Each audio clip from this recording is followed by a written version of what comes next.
It's not like America ever apologized for their wrongs.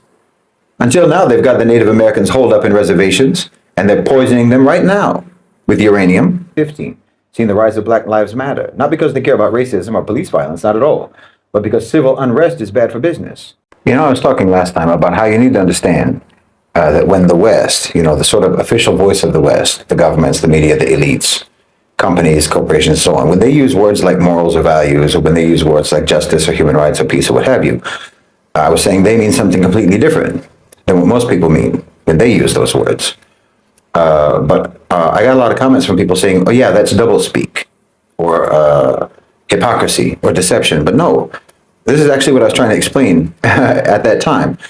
I normally wouldn't do a follow-up if people misunderstood what I said, but I think this is extremely important to understand. It's not doublespeak, it's not hypocrisy, and it's not deception. No, they are being completely honest. This was my point. They're being completely honest, completely accurate when they depict, for example, the genocide in Gaza as being completely justified and defensive.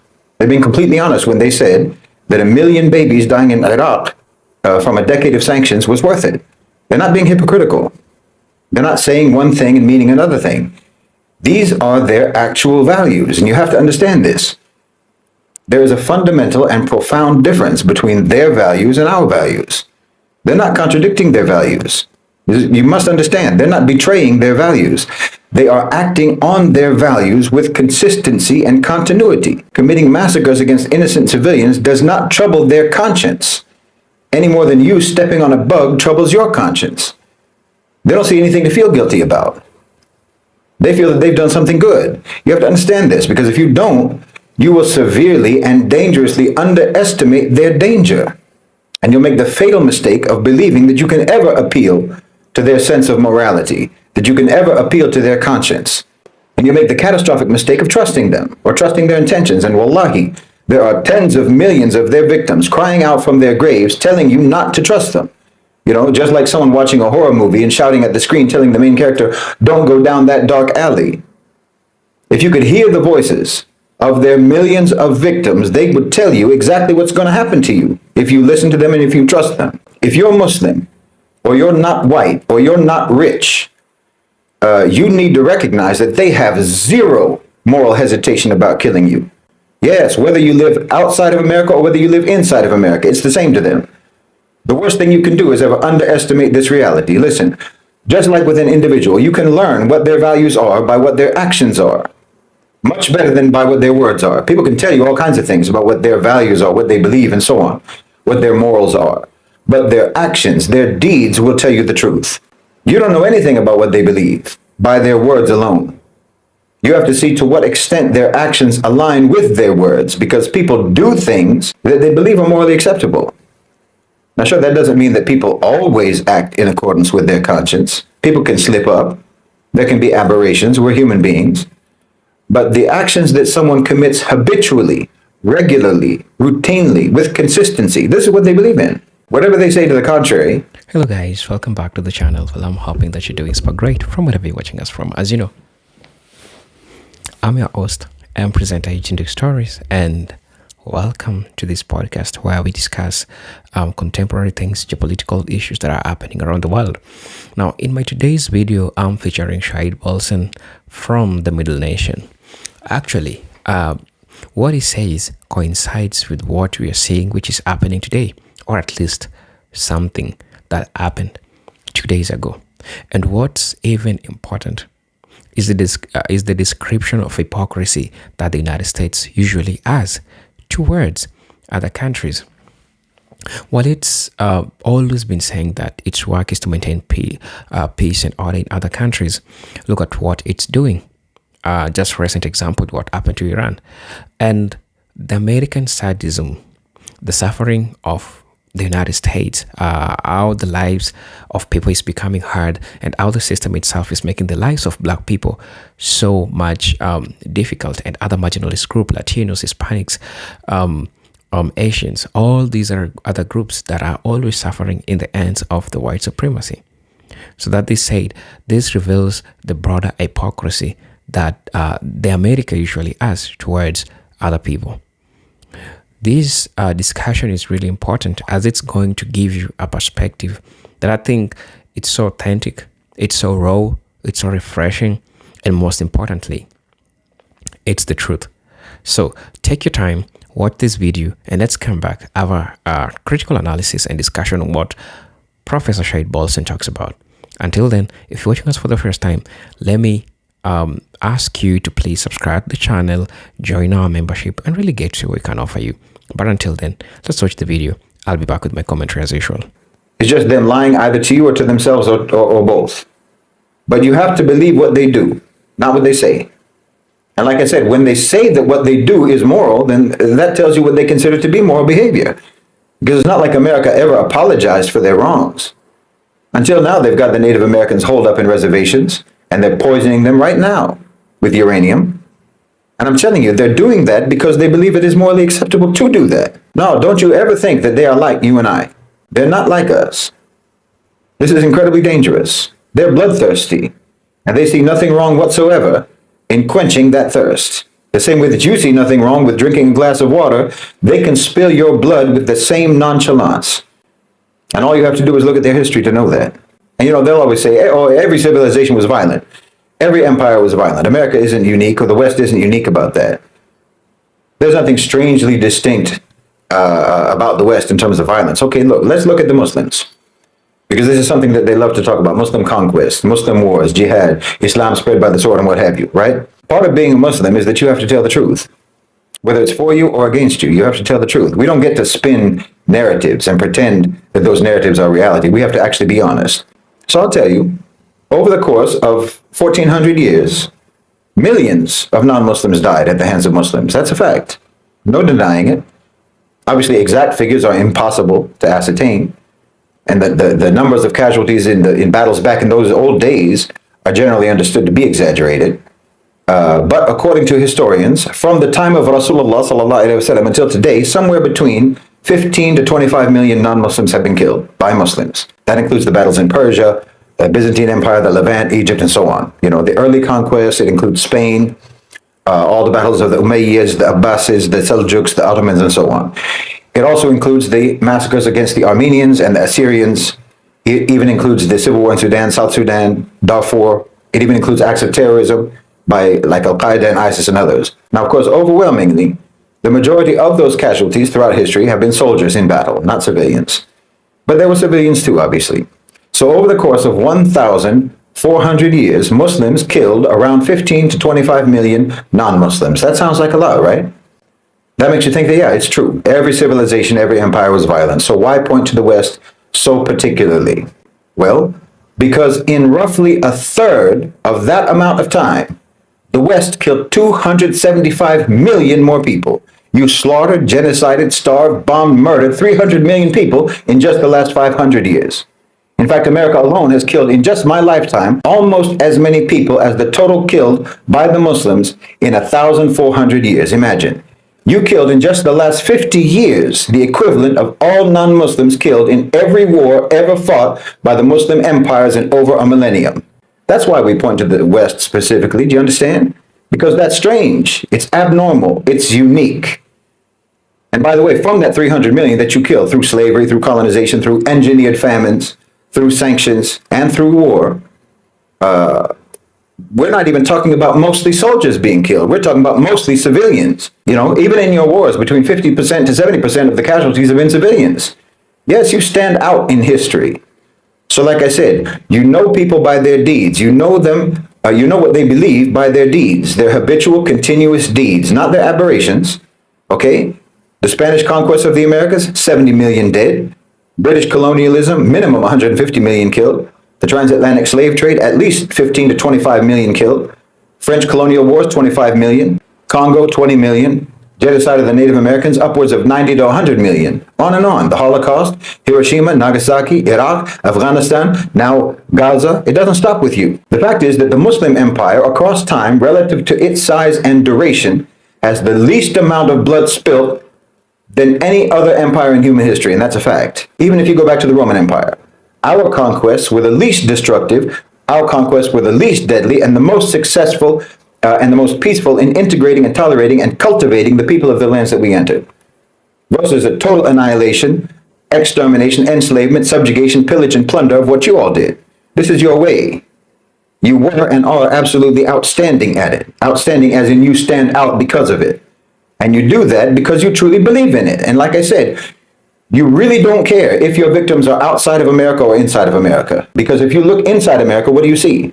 You see a society built on brutality, a nation whose foundation is violence, not just internationally, but domestically as well. The same ethos that drove the slaughter of the indigenous people, the enslavement of Africans, the subjugation of entire nations abroad, is the same ethos that fuels the police brutality in your streets, the economic strangulation of your poor, the educational deprivation of entire communities, the mass incarceration of your underclass, and the legal subjugation of so-called minority groups.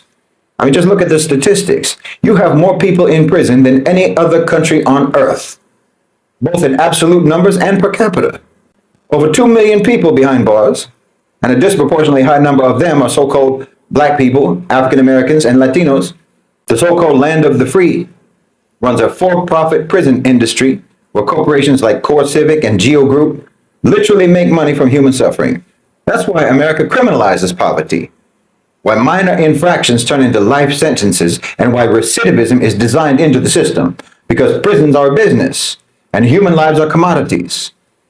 What about police brutality? Well, every year, I've talked about this so many times, thousands of Americans, thousands, are gunned down by the very people who were sworn to protect you.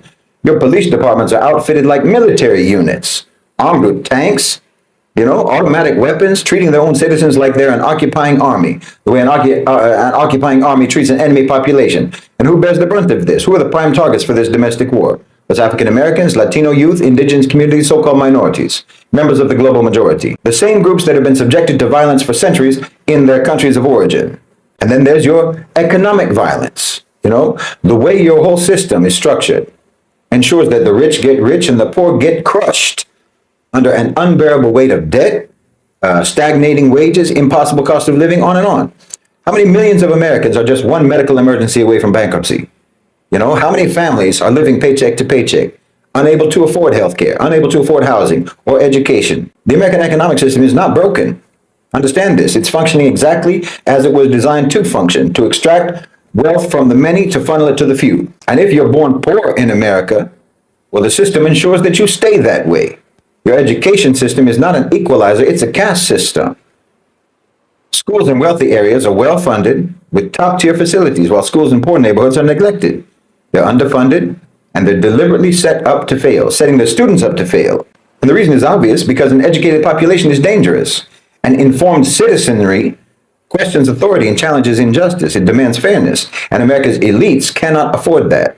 So they keep entire communities ignorant. They keep them disempowered. They keep them hopeless, funneling them into either the prison system or the cycle of wage slavery. And we all know that discrimination in America is woven into the very fabric of your laws, the very fabric of your institutions and everyday interactions.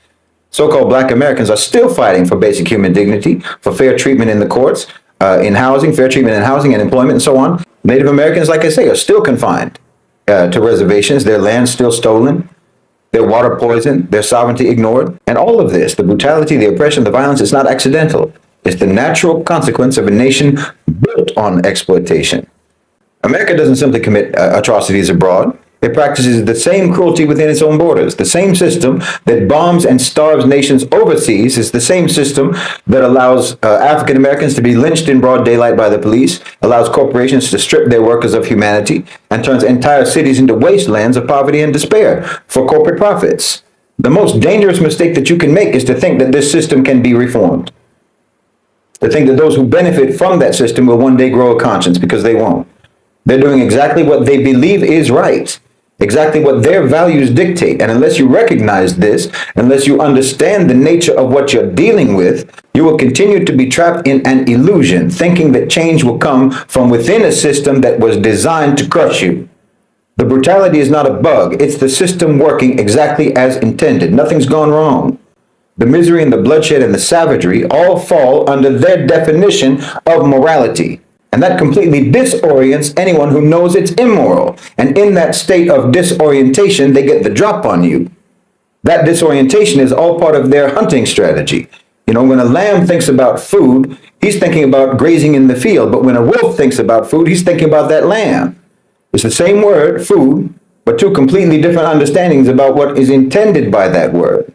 So no, as a Muslim, we have to tell the truth. And I have to tell you the truth about that country. It's my country. It's where I come from. I know its ways. My ancestors were Irish, colonized for 800 years. Now you come to tell me, try to convince me that it's all because of the Jews, because of the Zionists, because of AIPAC. No, we can sniff that out right away, what that is. That's blame shifting, shifting responsibility. I mean, I could go along with it too. That's the easiest thing in the world to go along with. That's what they're going to do anyway next. That's the program. That's going to become the new official narrative. Israel blackmailed them. No, the Israelis are responsible for every crime that they committed, but every crime that they committed was on your behalf, and everyone knows it. You got a people.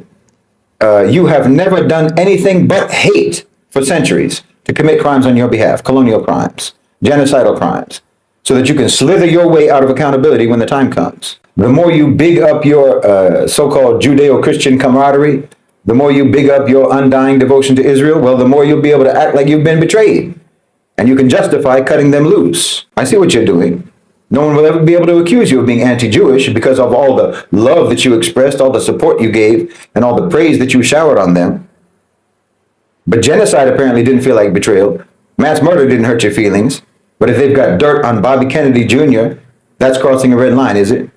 If they took pictures of you at Epstein Island, that's betrayal. That's dastardly. Not murdering over 50,000 men, women, and children in Gaza. You see their morality? They'll use something like this to cut Israel loose, not ethnic cleansing. And they think that they're going to be able to wash their hands of 8 decades of brutality that they sponsored, that they funded, that they armed, that they provided political coverage for. America always needs two things. They need an enemy to brutalize, and they need a mechanism of plausible deniability to try to maintain their image of innocence of the brutality that they commit. Oh yes, I could go along with that narrative. You know, lay all the blame at the feet of the Jews. Allah knows there's millions of Muslims who are ready to also go along with it, because they are still so enamored themselves with the West, so colonized in their own mind, so indoctrinated with their love for America, and so propagandized and so inculcated with white supremacy themselves that they can't bear to face the reality that no one has ever had to blackmail America into committing atrocities. In fact, it's the exact opposite. The only way to make them not commit atrocities is to pay them off. They've been in the protection racket and the extortion business ever since they had a navy. But I can't go along with that narrative, that blame-shifting narrative. Yes, the Israelis are guilty, but they're nothing but a bunch of white European atheist colonizers. They're nothing but a pseudo-Jewish brigade of American imperialism. That's what they are, imposing American values on Palestine. Every century that America has existed, since 1776, every century has had a higher death toll than the last. From the hundreds of thousands in the 18th century to the millions in the 19th century to the tens of millions in the 20th century, and you're already over 6 million in just the last 20 years. You don't get to be that continuously violent, that consistently savage, and that persistently psychopathic, and still get to call yourselves the greatest country on earth unless that is exactly how you measure greatness. You understand? You've killed in just the last 2 decades almost half the total deaths Muslims caused through dozens and dozens of battles over 1,000 years. You know, you'll say that's because of technology, but you don't understand that that's nothing but an admission of what I'm saying. It's a confession. Because violence and brutality are made possible by two capabilities, the weapons and the will. In other words, there's no question about you having the will. So the more technologically sophisticated you become, it just means that the scale of your violence will increase. Because it's just a given that you're going to be violent. Because again, that's what you believe in. Those are your morals. Those are your values. Like, of course, we're going to kill. And if we have more efficient ways of killing, then obviously we're just going to kill even more. That's what you're saying. I mean, I know we'll never get the predator to own up to his predatory, bloodthirsty values, but at least the victims need to face the reality. The global South, the Muslim world, the Muslims in America, so-called minorities in America, the poor in America, everyone needs to know. A wolf's conscience is not bothered when he devours his prey. He doesn't see a victim, he just sees a meal. And he's not going to change his nature. He's got his hunting strategy, so you have to focus on your survival strategy. So at the very least, you have to recognize when you're looking at a wolf. You say that all whites are racist. Can you expound on that, please? Any white person who was born, raised, and schooled in the United States of America If you aren't a racist, you're a miracle. Either that or you decided to educate yourself. Because education in this country is about white is right, brown's all right, black's got to stand back. Yellow's mellow, but whites, we educate in a way that says that white males have done all the adventures, have made all the adventures, have done all the discovering, have made all, everything that is good and has been accomplished according to social studies, which is actually anti-social studies, by white males. It's a lie. But we do that in order to maintain the myth of white superiority. The myth of race has to be maintained at all costs in this country. Because if white people have to give up the color of their skin as being something that makes them perfect, what do they have left? If we start teaching the truth about history, if we start teaching about Nile Valley contributions to civilization, it will totally change the way we conduct ourselves in the classroom. It will have to. Columbus didn't discover America. You can't discover a place where people are already living. But we celebrate that every October. It's a lie. We need to get over, we need to stop telling the myths and start telling the truth. So when you tell people that they're racist, and it must have some kind of effect, because most people will say, I'm not racist. I'm not a racist. Why, some of my best friends are black. Right. Yeah, and then you say, name one. Or this one, I don't see color. And when some woman says to me, I don't see color, I say, I knew that. If you saw color, you wouldn't dye your hair that way. Or I say, if you saw color, you wouldn't wear that shirt with those pants. I believe that you don't see color. It's an attempt to deny skin color. And it's an attempt to deny what's wrong with seeing the color of my skin. Is it all right for you to see me kind of pink? That's okay for me. I don't mind. And I suspect that you don't mind being seen the color you are. You have a right to be what you are. And until people in this country and people in this world get it into their heads that the first modern human beings that evolved on this earth were black women. They evolved in sub-Saharan Africa about 280,000 years ago, and every human being on the face of the earth today has the memory of those black women's genetic structure in their genes. Now, we don't want to admit that, but that's the way it is. And as people moved farther and farther from the equator, their bodies produced less and less melanin, so their hair, their skin, and their eyes got lighter. As they moved into the east, they ate a lot of fish and a lot of vegetables, so their skin took on a different tone. I found that out when I was raising little kids. My husband worked in a supermarket. He was the head of the produce department. And they had lots of oranges that they couldn't sell, so he'd bring them home, and I was feeding my kids orange juice like you never saw in your life. They began to have an orange cast to their skin. I thought they had a liver problem. So I took them to the doctor, and she said, what are you feeding these kids? I said, well, lots of orange juice. She said, stop it if you want them to stop being orange. Now, if you think that skin color isn't anything other than the body's natural reaction to the natural environment, get over it. So if all white people are racist, according to you, can they be reprogrammed? Well, of course they can. Of course they can. Of How? course they can be. It's called education. I'm an educator. The word educator comes from the root duck deuce, which means lead, the prefix e, which means out, the suffix ate, which means the act of, and the suffix or, which means one who does. An educator is one who is engaged in the act of leading people out of ignorance. Now, I know you can change. Welcome back to the channel. Well, I'm hoping that you're doing great from wherever you're watching us from. Welcome to this great discussion that we are here to have. Now, Shade Bolson calls out a stark contradiction at the core of American foreign and domestic policy. Remember, while the United States claims to be the guardian of global peace, freedom, and democracy, it simultaneously engages in institutionalized violence and repression against its own citizens, especially Black Americans and other marginalized groups. Right? This contradiction or hypocrisy is not incidental. It is foundational to how American power operates both abroad and at home. Bolson doesn't just see this as a failure of ideals. He views it as intentional sadism, where suffering becomes part of the system function, not the malfunction. In rather times, you can say that the United States always and will be a performative country. Always will be a performative. Everything that you're seeing, all the suffering is being orchestrated. And the hypocrisy of saying that they're the ones who are spreading peace and justice to other countries, while they're the ones who violates justice and contradicts what is called peace. Remember the suffering of people who are just inside the United States. Let's leave alone people who are outside the United States.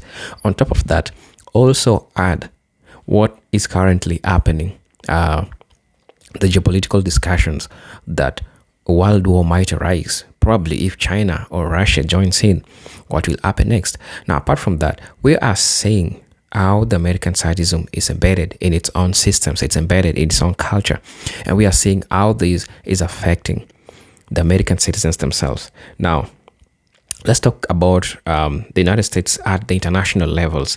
It often invades or intervenes countries under the pretext of defending human rights, overthrowing dictatorship, or preventing terrorism. From Iraq, Afghanistan, to Libya, and now recently, Iran and Africa, it has always been doing this for the longest time, right? So, America portrays itself as a liberator, yet the global humanitarianism is deeply violent, self-interested, and destructive.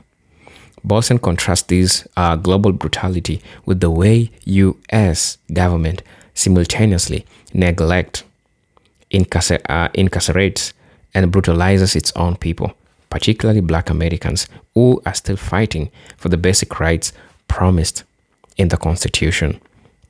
So you get to understand how really biased, how really crazy this is. And it is happening. And we call themselves, this is a country of freedom. Also, this brings us to the concept of American sadism.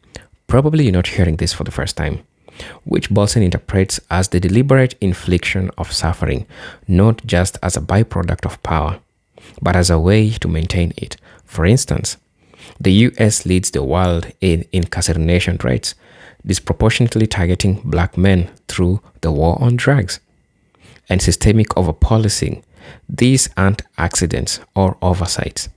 These are carefully designed systems of control and punishment.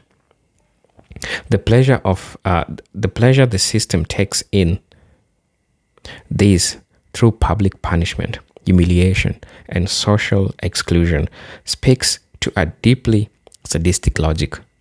America punishes Black people not just to deter crime, but to make an example, to dominate, and to instill fear. As I say it again, America is always performative, particularly the United States is always performative, to instill fear and to show dominance. That's how, or that's why it does this to its citizens. Let's talk about economic marginalization, which is another form of systemic cruelty. The US has the resources to eliminate poverty. Sorry. The US has the resources to eliminate poverty, provide universal health care, and to ensure equitable education. But they deliberately choose not to, particularly in communities of color. Instead, it traps marginalized groups in circles of poverty and then blames them for the same conditions.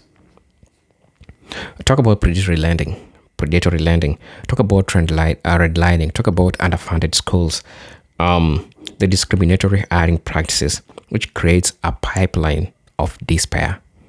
Talk about, now in this you see that Bolson's critique implies that the system is designed to create suffering, then use that suffering to justify more repression.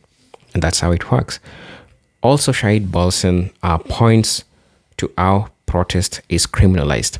When Black people and other marginalized groups rise up to end justice, whether it's through movements like the Black Lives Matter or peace demonstration, they are met with state violence. Protesters are surveilled, tear-gassed, arrested, and vilified in the media. Right? The American state frames this as maintaining order, but it reveals a deeper hatred or dissent, especially when that dissent comes from those already suffering under its heel. In other words, America wants to hurt these communities and silence their response to that hurt. That's how it happens.